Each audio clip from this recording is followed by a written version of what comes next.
La veille de ses 68 ans, le prince Albert II de Monaco ne choisissait pas les strass d'un dîner d'apparat pour célébrer l'approche de son anniversaire. Il choisissait la générosité.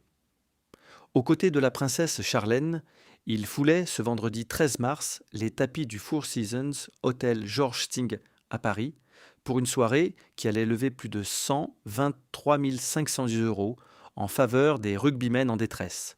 Le cadre était somptueux, les convives triés sur le volet.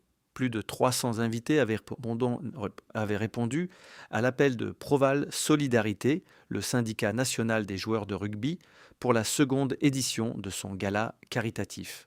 Parmi eux, des légendes du ballon ovale. Émile Netamak, Philippe Saint-André, Philippe Sella, Olivier Roumat, Johan Huguette.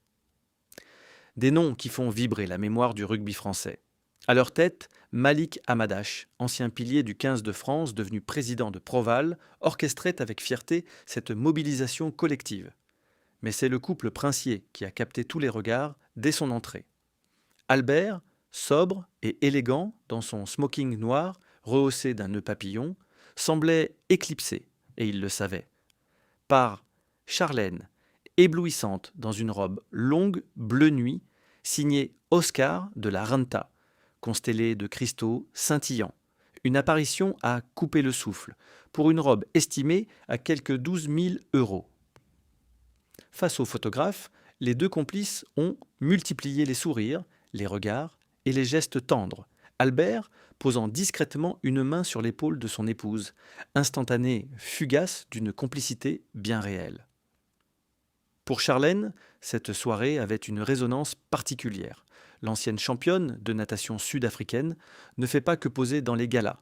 Elle s'engage.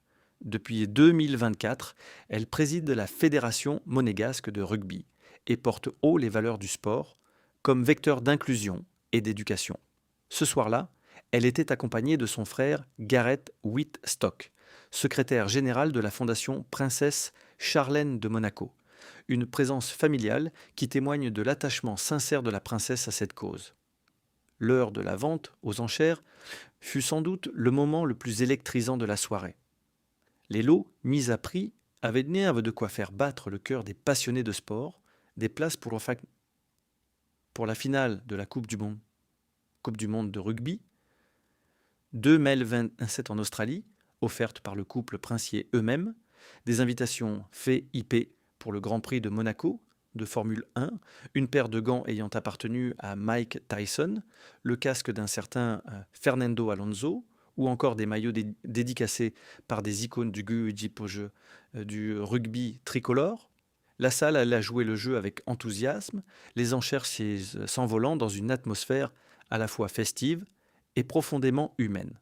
Car, derrière le glamour et les pièces des exceptions, il y avait une réalité bien plus rugueuse, celle de ces joueurs et joueuses qui, après des années de sacrifices physiques, se retrouvent face à des blessures invalidantes, des fins de carrière brutales ou des difficultés financières souvent silencieuses. C'est pour eux que la somme de 123 500 euros a été récoltée ce soir-là. C'est pour eux qu'un prince a quitté sa principauté la veille de son anniversaire. Parfois, les plus beaux cadeaux, on les offre aux autres.